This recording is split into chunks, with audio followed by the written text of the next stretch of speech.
Wow. Just wow. I never thought DDP would get dominated like that, and I never thought Hamzat would dominate a decision like that. I never thought I'd see the day where Hamzat would literally marab DDP. It's insane. It's very, very crazy. Shit, man. I picked DDP, and now I look like an absolute fucking clown. I also thought that if this went to a decision, I thought it was going to be, somewhat close. Maybe it would be like a 48-37, a very close 49-46. Maybe they slightly give it to Hamzat, but it's like a crazy war. No, Hamzat literally dominated him pillar to post. Street to railroad. Honestly, bro, I don't know what the fuck I'm saying. All I do know is that MMA Guru is fucking depressed. He had his whole South African fit on. And, yeah, hey, if Guru disappears, we all know why. Anyways, there's not really much to talk about with this main event. I mean, all that really happened was DDP got taken down in the first 30 seconds of every fight. He would either get his back taken, or he would be stuck in crucifix, or he would just be stuck in half guard, and that just rotated for 25 minutes until the 5th round, which I do think he won. It's just, man. Anyways, yeah, just pure domination from Hamzat.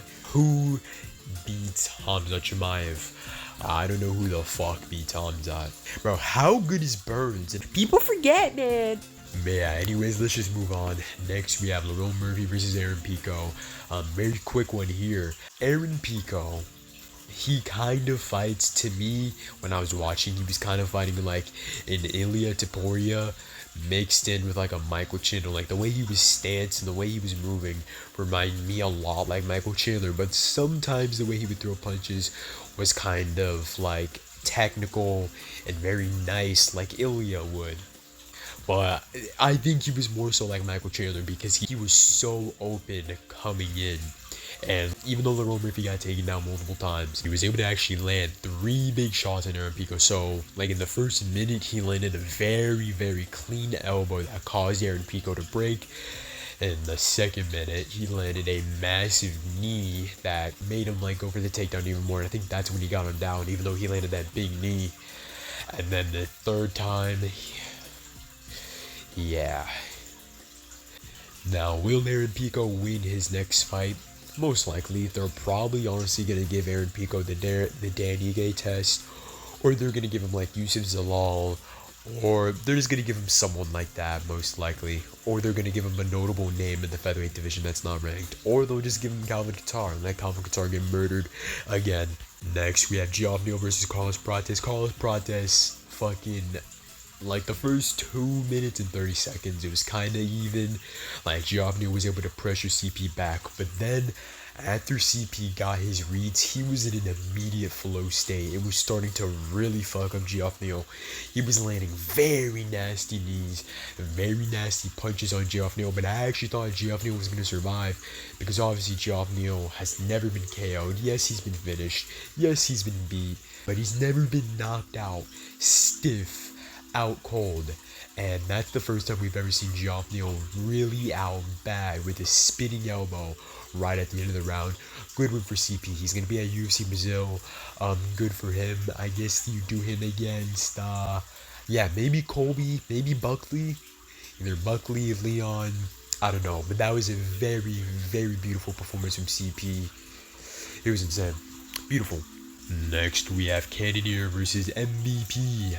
I went with MVP. I haven't really been keeping track of who I've won. So far, I am 3-1 on the card. I went 7-5 in total. Honestly, I really should be 6-6 because, bruh, Kareem Silva did not win that Dion Barbosa fight. I got super lucky with that. Anyways, MVP versus Jared Cannonier. First 2 rounds, clear for MVP like I thought they would be. I thought that the puzzle would be too hard to solve for Jared Cannonier. Jared Cannonier got dropped in the first round by a nice straight right hand from MVP. Then he got dropped again in the second, and there just really wasn't that much output from MVP, but he was just very clearly outstriking him. He was looking very good, I can't lie, and he looked way bigger than Jared Cannonier. Way bigger than I thought he'd be anyway. And then in the third round, he got a little bit overzealous, got a little bit clumsy, and he got taken down and was held down for the rest of the third round. But he was being defensively sound, not really taking much damage. Was able to defend the submission attempt that Cannonier did go for. And yeah, nice win from MVP. He's going to be in the top 10. Who do you do that man against? I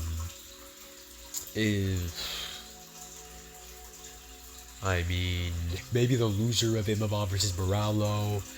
Maybe Izzy. I mean, I don't think they're going to fight because they're friends. I don't know.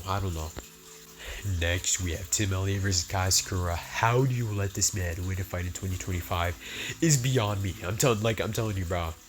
Not on the same levels. Why did I say like I said brah? What the fuck? Next, we have Bison versus Goyev, whatever the fuck his name is.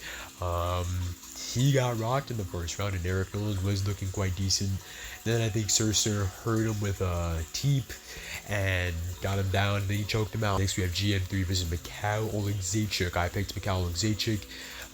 Was defending the takedowns and fucking up GM3. GM3 was constantly just staying on the ground, staying on his back, because he did not want to be on the feet with Mikhail Olegzaychuk. You could just tell. GM3 did not want to be on the feet with Mikhail. And then Mikhail caught him with like a very nice three-piece combination, puts him down, finishes him. Next, we have Andrade versus Lupe Godinez. Lupe Godinez won the first 2 rounds very clearly, was piecing Jessica Andrade up because she was throwing straight punches. Jessica Andrade leans straight back, and she throws very wide hooks, kind of like Wanderlei Silva, but like with nowhere near the skill. So she just like wings hooks, and she gets beaten to the punch every time. But in the third round, Lupe was kind of struggling with the pressure, and Jessica Andrade was actually building into the fight. So, I mean, she looked good in the third round, but Lupe very clearly won the first and second round. She was also able to get a takedown in the second round too, get a little bit of control time, and she was able to outstrike Jessica Andrade. So next we have Hooper versus Hernandez. Hooper, when he tried to block shots from Hernandez, he rolled his shoulder near the end of the round. Hernandez clocked him with a nasty straight right hand, because since he wasn't able to roll his shoulder fast enough, and he gets finished. Poor Hooper. He is still only 25, so obviously he's going to be improving, and he was doing very decent on the feet. Alright, he was doing very, very good on the feet. To be fair, I did say in my breakdown of this fight that Hernandez, his main advantage is the fact that he's in his prime. He's 32 years old. He's the best he's ever going to be. And Hooper, he's still growing into his frame, and he's still growing into his fighting style. So yeah, it's just part of the process. He is going to take a few losses, but I know Hooper will definitely improve in his next fight. And I think we'll see a good performance from him in his next fight too. Next, we have Barbosa versus Clos. This fight was just sad. I mean, can I just say this? Prime for prime. Can we just all agree that Barbosa absolutely beats the shit out of Clos? Prime for prime. Can we just all agree? Cool, because I actually thought Barbosa could have won this fight. I thought he could have won 1-3. I'm sorry, but they just both look so shit. With Clos having a little bit, a tiny advantage with his boxing, but like horrible kicks, with Barbosa having the way better kicks, obviously, and his boxing just looking shit. Like the way Barbosa boxes, and I know Barbosa was never the best boxer, but look at him versus Dan Hooker. He was a decent boxer, but compared to him now, his movement is gone. Like, bro, I feel like every single time Barbosa exits an exchange, this guy is wobbly and cobbly, and he's bobbly. He's like a fucking bobblehead out there. Every single time he exits an exchange, he is literally a Funko Pop. I don't understand. Anyways, whatever. I don't want to talk about this fight longer than I have to. Clos won. Fair play. I'm not going to break down that fight, though. I'm too depressed. I want Barbosa to retire at the UFC Brazil card. Please, retire the UFC Brazil card. Have one more fight. Give him a fucking layup. Next, we have Zilla versus Dio Barbosa. Honestly, bro, I could give less of a shit. But I swear, the first time I recorded this, I thought I was 6-6. Because I'm 7-5 on the card, but I thought I was 6-6. Because I honestly thought I got my Zilla pick wrong. I really thought I did. I did not, because I just assumed, okay, yeah, she's going to be red out the winner. Who cares? But literally, I thought it was a glitch, but looking at it, it's not a fucking glitch, bro. She actually fucking won. Look at her. She's even surprised that he won.